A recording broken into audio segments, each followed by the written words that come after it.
Tweet क्यों करते हैं? आप तो मुझे ये बताइए कि आपने कहां कहां तैयारी आपने की है। ट्वीट ना खेला करिए, आप ट्वीट वाला काम बंद करिए और सीधे सीधे जो है राजनीति ना करके तैयार हो जाइए। डॉक्टर अजय कुमार। देखिए प्रतीक जी, परेशान तो सिर्फ भारतीय जनता पार्टी के लोग हो रहे हैं, क्योंकि ये लोग तो, मुझे समझ में नहीं आता है कि जफर इस्लाम साहब की जो पार्टी है वो राजनीति किस परिभाषा में लेती है, किस तरह से उनको पॉलिटिक्स की समझदारी है। अब यूपीए के समय तो जब ये लोग रोज रोड पर उतरते थे, हल्ला करते थे, लगातार प्रेस कॉन्फ्रेंस करते थे, तो उनको ठीक लग रहा था। अब देश के विपक्ष का ये जिम्मेदारी बनती है कि वो मुद्दे उठाएं वैक्सीनेशन के बारे में, और ये देश में कोई परेशान नहीं है। आप देख लीजिएगा, सिर्फ एक ही जो है समूह परेशान है, वो भारतीय जनता पार्टी या उनके जो ट्रोल्स होंगे। और आप देख लीजिए ना कि जो इस देश के मंत्रीगण, स्वास्थ्य मंत्री जी का जो बयान, अजय कुमार माफ करिएगा, मैं सुन नहीं पाया सर। आपने कहा बीजेपी और उनके कौन से गुट? मैं सुन नहीं पाया। नहीं, उनके जो आईटी सेल के जो साथीगण है, राइट, उसमें प्रतीक जी उनके जो आईटी सेल के साथीगण वही परेशान है। मैं स्पष्ट रूप से बताना चाहूंगा, हमने कहा था कि जो है सरकार को यूनिवर्सल वैक्सीन, सबको वैक्सीनेट करना चाहिए। आखिरी में ये हमको गाली देने के बाद, गाली गलौज, प्रेस कॉन्फ्रेंस देने के बाद जो वही काम करते जो हम हमेशा इनसे कहते रहे हैं। और ये ट्वीट से क्यों परेशान है? ट्वीट करके प्लीज गेट, सब लोग को वैक्सीनेशन लेनी चाहिए, इसमें क्या खराबी है? मैं जैसे अभी जमशेदपुर में हूँ, देहात क्षेत्र में अभी भी उस तरीके से जितना वैक्सीनेशन के लोग को जिस तरह से उत्साह होनी चाहिए उतना नहीं है, और ये फैक्ट है।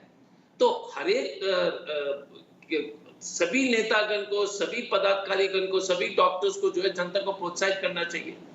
लेकिन बीजेपी परेशान है क्योंकि ये इनकी जो पूरी पिछले 2 साल की विफल तैयारी के चलते हुए ये देश को जो इस चौराहे पर खड़े कर दिया है। आप बताइएगा कि मैं तो जफर इस्लाम साहब से जो हो गया भूत में छोड़ दीजिए, लेकिन भविष्य में कम से कम देश को तो ये बताइए कि आपकी जो है ऑक्सीजन की व्यवस्था 6 महीने में इतनी हो जाएगी, और रिपोर्ट कार्ड हफ्ते में एक बार। राहुल गांधी जी और कांग्रेस को हर हफ्ते रोज गाली देने की जगह पर रोज एक रिपोर्ट दीजिए ना कि इतने वेंटिलेटर्स, बेड्स हम स्थापित कर लेंगे, इतने ऑक्सीजन हर एक जिला में हो जाएंगे। आप रिपोर्ट कार्ड दीजिए, क्योंकि आप सिर्फ पॉलिटिक्स करना चाह रहे हैं। मैं तो जफर इस्लाम से इसलिए मैं आपके बात से सहमत हूं अजय कुमार, मैं आपकी बात से बिल्कुल सहमत है। आप रोज ट्वीट करिए, राहुल गांधी रोज ट्वीट करें, और मुझे तो यह लगता है कि बीजेपी उसमें बताए कि फला जिले में हमने इतने बेड बढ़ा दिए। जब एक रोज ट्वीट करें आप, तो मैं 4 जानकारी बीजेपी वाले रोज दें कि फला जिले के फला जगह पे ये अस्पताल अपडेट हो गया। मुझे लगता है बहुत अच्छा रिस्पॉन्स होगा। आप ट्वीट करते रहें और ये जवाब देते रहें जिलों पे क्या क्या किया। बहरहाल मैं शैलेश जी, मैं अच्छा सजेशन है सर। मैं डिबेट के लिए मैं बिल्कुल एकदम बहुत सीरियस और बहुत पॉजिटिव मोड में बैठा हूं कि आप ट्वीट करें रोज, और रोज ट्वीट करके पूछें कि फला बताइए वैक्सीनेशन, और ये रोज बताएं कि हमारे फला जिलों में 750 जिलों से रोज की एक खबर दें कि हमने 10 बेड फला जगह, फला अस्पताल, जिला अस्पताल, प्राथमिक स्वास्थ्य केंद्र हमने अपडेट किए। ये इस तरह से जवाब दें और अच्छा होगा। लेकिन मैं सीधे शैलेश जी के पास आना चाहता हूं। शैलेश जी, मुझे ये बताएं कि आपकी टास्क फोर्स पे बैठक हुई महाराष्ट्र में, मुंबई में, तो आप ये किस आधार पे कह रहे हैं कि तीसरी लहर की तैयारियां हमने शुरू कर दी हैं, और ये 2 महीने की होगी? क्या रिपोर्ट आपके पास है? शेयर किया जाना चाहिए, देश को जानना चाहिए, क्योंकि केंद्र की तरफ से तो अभी जब बीजेपी बात करी तो उन्होंने कहा कि हम अपडेट करेंगे, लेकिन मैं ये जानना चाहता हूं कि आपके पास क्या है, वो प्लीज शेयर करें। शैलेश जी, धन्यवाद प्रतीक जी। देखिए, सबसे पहली बात, एक मानव होने के नाते मैं तो भगवान से यही प्रार्थना करूंगा कि हमारे देश पर तीसरी वेव ना आए।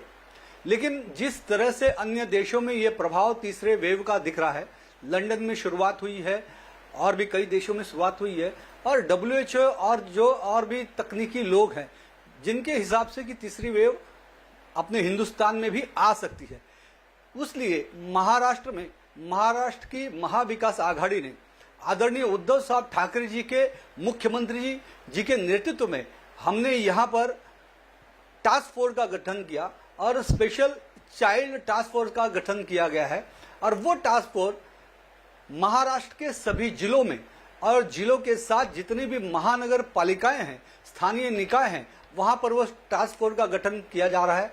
उसके साथ ही जितने भी जिले हैं और महानगर पालिका हैं, जिलाधिकारी और महानगर पालिका को, आयुक्त को सारे अधिकार दिए गए हैं कि वहां पर किस तरह से लॉकडाउन को लगाया जाए, किस तरह से हटाया जाए, किस तरह से बढ़ाया जाए, किस तरह से लोगों के जीवन मान को समझाया जाए।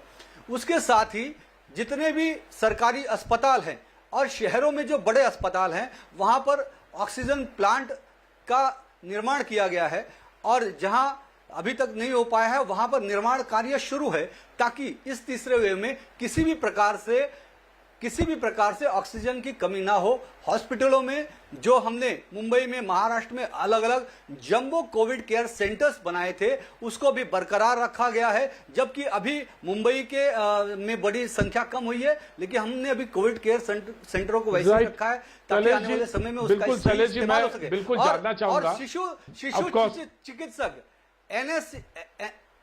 हाँ जी, NICU का हमने निर्माण किया हुआ है। मैं आ रहा हूं, शैलेश जी आ रहा हूं, मैं बिल्कुल आना चाह रहा हूं। डॉक्टर सुनीला हमारे साथ कुछ देर के लिए ही हैं, मैं उनसे जानना चाहता हूं। मैम, मुझे ये लग रहा था कि जैसा मैंने ओपनिंग रिमार्क में कहा था कि डेल्टा प्लस को लेकर, और ये कहा गया जब मोनोक्लोनल एंटीबॉडीज जैसे कॉकटेल कहा गया कि ये ड्रग आई और लोगों ने कहा कि एक बहुत कारगर सिद्ध होगी, लेकिन एक चौंकाने वाला फैक्ट ये आ गया कि डेल्टा प्लस पे तो ये काम ही नहीं करेगी और डेल्टा प्लस तो और खतरनाक है वेरिएंट। और यूके में जिन्होंने 1 महीने का अभी लॉकडाउन बढ़ा दिया, जिस तरह से चीजें खुल रही हैं या इस हफ्ते खुली हैं पूरे देश में, और खतरा अभी टला नहीं है तीसरी लहर को लेकर। महाराष्ट्र ने, आपने सुना शैलेश जी कह रहे हैं हमने तैयारी शुरू कर दी है, तो ये कितना खतरनाक होगा, खासतौर से ये जो ओपन हुआ है सारी चीजें धीरे धीरे, और लापरवाही सारी तरफ देखने को मिल रही है। डॉक्टर सुनीला गर्ग, ये कितना बड़ी चेतावनी हो सकती है? धन्यवाद ये मेरे से प्रश्न पूछने के लिए, और मैं साइंस के तरीके से इसको एक्सप्लेन करना चाहूँगी। देखिए, अगर हम कल के आंकड़े देखें तो हमारे पास में 67,256 केसेस थे और 2,329 के करीब मौतें हुई। तो